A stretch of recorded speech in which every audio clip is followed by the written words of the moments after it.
Les véritables raisons pour lesquelles les Occidentaux s'acharnaient sur Kadhafi sont: premièrement, le lancement d'un satellite africain. C'est Kadhafi qui offre à toute l'Afrique un satellite de télécommunication et opère la première vraie révolution des temps modernes. Ce satellite assure la couverture universelle du continent pour la téléphonie, la télévision, la radiodiffusion et de multiples autres applications telles que la télémédecine et l'enseignement à distance. Pour la première fois, une connexion à bas coût devient disponible sur tout le continent jusque dans les zones rurales grâce au système par pont radio WiMAX. Cette histoire démarre en 1992 lorsque 45 pays africains ont créé la société Rascom, pour disposer d'un satellite africain et faire chuter les coûts de communication sur le continent. Téléphoner de et vers l'Afrique était alors le tarif le plus cher au monde, parce qu'il y avait un impôt de 500 millions de dollars que l'Europe encaissait par an sur les conversations téléphoniques, même à l'intérieur du même pays africain pour le transit des voix, sur les satellites européens comme Intelsat. Un satellite africain coûtait juste 400 millions de dollars payables une seule fois et ne plus payer les 500 millions de locations par an. Quel banquier ne financerait pas un tel projet? Mais l'équation la plus difficile à résoudre était: comment l'esclave peut-il s'affranchir de l'exploitation servile de son maître, en sollicitant ce dernier pour y parvenir? Ainsi, la Banque mondiale, le FMI, les États-Unis et l'Union européenne, ont fait miroiter inutilement ces pays pendant 14 ans. C'est en 2006 que Kadhafi met fin au supplice de la mendicité aux prétendus bienfaiteurs occidentaux, pratiquant des prêts à taux usuraires.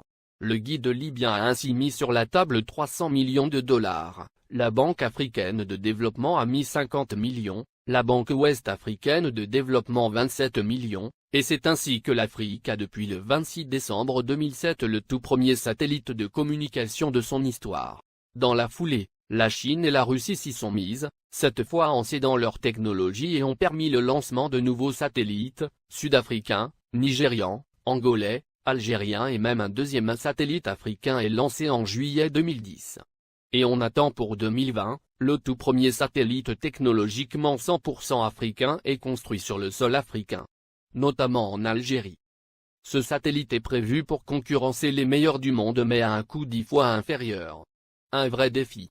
Voilà comment un simple geste symbolique de 300 petits millions peut changer la vie de tout un continent.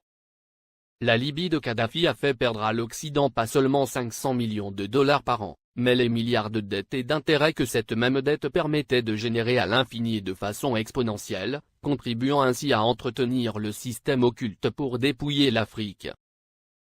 Deuxièmement, l'institution d'un fonds monétaire africain entre autres. Les 32 milliards de dollars saisis par M. Obama appartiennent à la Banque centrale libyenne, et prévus pour la contribution libyenne à la finalisation de la Fédération africaine, à travers 3 projets phares. 1. La Banque africaine d'investissement à Sirte en Libye. 2. La création en 2011 du Fonds monétaire africain avec un capital de 42 milliards de dollars, avec Yaoundé pour siège. 3. La Banque centrale africaine avec le siège à Abuja au Nigeria. La première émission de la monnaie africaine signera la fin du franc CFA, grâce auquel Paris a les mains mises sur certains pays africains depuis 50 ans. On comprend dès lors et encore une fois la rage de Paris contre Kadhafi. Le Fonds monétaire africain doit remplacer en tout et pour tout, les activités sur le sol africain du Fonds monétaire international, FMI, qui avec seulement 25 milliards de dollars de capital a pu mettre à genoux tout un continent avec des privatisations discutables, comme obliger les pays africains à passer d'un monopole public vers un monopole privé. Ce sont les mêmes pays occidentaux qui ont frappé à la porte pour être aussi membres du Fonds monétaire africain, et c'est à l'unanimité que du 16 au 17 décembre 2010 à Yaoundé, que les Africains ont refusé cette convoitise, instituant que seuls les pays africains seront membres du Fonds monétaire africain. Il est donc évident qu'après la Libye, la coalition occidentale déclarera sa prochaine guerre à l'Algérie, car en plus de ressources énergétiques énormes, ce pays dispose d'une réserve monétaire de 150 milliards d'euros. Ce qui devient la convoitise de tous les pays qui bombardent la Libye et qui ont tous quelque chose en commun, ils sont tous financièrement quasiment en faillite. Les États-Unis à eux seuls ont 14 000 milliards de dollars de dette, la France, la Grande-Bretagne et l'Italie ont chacun environ 2 000 milliards d'euros de dette publique. alors que les 46 pays d'Afrique noire ont au total, moins de 400 milliards de dollars de dette publique. Créer des fausses guerres en Afrique dans l'espoir de trouver de l'oxygène pour continuer leur apnée économique, qui ne fait que s'empirer et ne fera qu'enfoncer les Occidentaux dans leur déclin qui a débuté en 1884 lors de la conférence de Berlin. Car comme l'avait prédit l'économiste américain, Adam Smith en 1865, dans son soutien à Abraham Lincoln pour l'abolition de l'esclavage, l'économie de tout pays qui pratique l'esclavage des Noirs, est en train d'amorcer une descente vers l'enfer qui sera rude le jour où les autres nations vont se réveiller.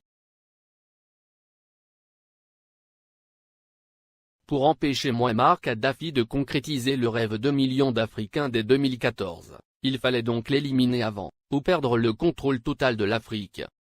Voici toute la raison qui guida la France, les États-Unis, la Grande-Bretagne et leurs alliés dans leur campagne contre Kadhafi. Monnaie, Fonds monétaire africain, Banque centrale africaine, télécommunications, transport, États-Unis d'Afrique. Mouammar Kadhafi avait ingénieusement tout planifié, se fixant comme délai l'année 2014 pour la création de la Banque centrale, le Fonds monétaire et bien d'autres encore pour affranchir le continent noir, après un demi-siècle d'indépendance aux allures de paroles suivies d'aucun acte ou de gouverner sans régner. Après avoir émis l'idée en 2000, lors du sommet de l'Organisation de l'Unité africaine, il a obtenu la création de l'Union africaine quelques années plus tard, le guide libyen pousse le bouchon plus loin. Satellite africain et Afriquia, deux idées concrètes pour l'unité. Mouammar Kadhafi pousse ses pairs à acheter un satellite africain pour que l'Afrique ait son indépendance en matière de communication. Il préfinance cet achat avec plusieurs centaines de millions de dollars américains. Il s'est dépensé sans compter. Ainsi pour acheter le satellite africain, il a mis 300 millions de dollars sur la table, témoigne Moustapha Cissé, ancien ambassadeur du Sénégal en Libye, et ex-conseiller spécial de l'ex-président sénégalais Abdou Diouf, en charge du monde arabo-islamique. Le guide de la Jamaïria libyenne offrit ainsi Rascom CAF 1, le premier satellite de télécommunication entièrement dédié au continent africain et ses îles. Il a été mis en orbite le 20 décembre 2007. Cela a été le premier lancement de l'histoire pour tous les pays africains. Kadhafi lance également la compagnie de transport aérien, Afriquia Airways, qui assure la liaison entre les capitales africaines et régions du continent. La compagnie offrait 4 vols réguliers entre Tripoli et Dakar, Abidjan et Le Caire, et bien d'autres. Beaucoup de gens utilisaient la ligne Afriquia pour aller à Paris. Parce qu'on pouvait faire Dakar, Tripoli, Paris, et retour à 400 000 francs CFA, 615 €, ajoute le diplomate sénégalais. Alors Tripoli était devenue une plateforme de communication entre l'Afrique, le monde arabe et l'Europe. La monnaie et la Banque centrale africaine en 2014. Kadhafi avait proposé la mise en place d'une union monétaire africaine, UEMA.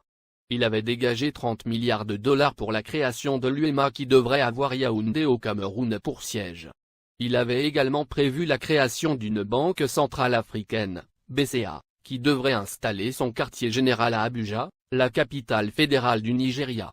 Il était question que cette banque africaine commence à émettre une monnaie africaine à partir de 2014, ce qui ne plaît pas aux Occidentaux, parce que ça nous permettrait de nous passer du franc CFA, et des autres monnaies qui ne font que briser nos économies. Kadhafi avait une politique africaine très dynamique. Du Sénégal au Tchad, en passant par la Guinée, la Côte d'Ivoire, le Ghana, le Libéria, le Bénin, le Togo, le Nigeria, le Niger, le Mali, etc.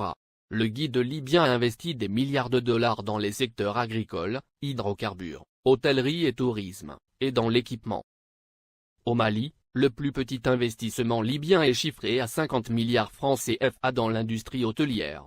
Ces investissements libyens dans l'hôtellerie sont estimés à plus de 50 milliards de francs CFA, a déclaré Oumar Balatouré, directeur général de l'Office malien du tourisme. Plusieurs autres centaines de milliards ont été investis dans le secteur agricole.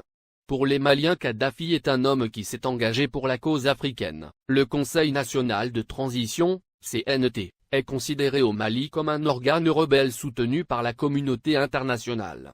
Dès le début de la révolte à Benghazi, et l'entrée de l'aviation étrangère, des associations musulmanes et des partis politiques avaient organisé à Bamako des manifestations de soutien à Kadhafi, dénonçant une invasion occidentale. Le guide libyen a, par ailleurs, dégagé plusieurs milliards de dollars pour la création de banques sahélo-sahariennes au Sénégal, Mali, Niger, Mauritanie, Tchad, et Ceuta, et le rachat de plusieurs compagnies occidentales en Afrique pour réduire leur emprise sur les économies du continent. C'est par exemple le cas de Mobil Oil, du groupe américain, ExxonMobil, qui est devenu Oil Libya dans la majeure partie de la sous-région ouest africaine. La Guinée-Conakry doit sa toute première chaîne de télévision à Mouammar Kadhafi. Il le lui a offert au nom du peuple libyen comme présent au peuple frère de la Guinée en 1979.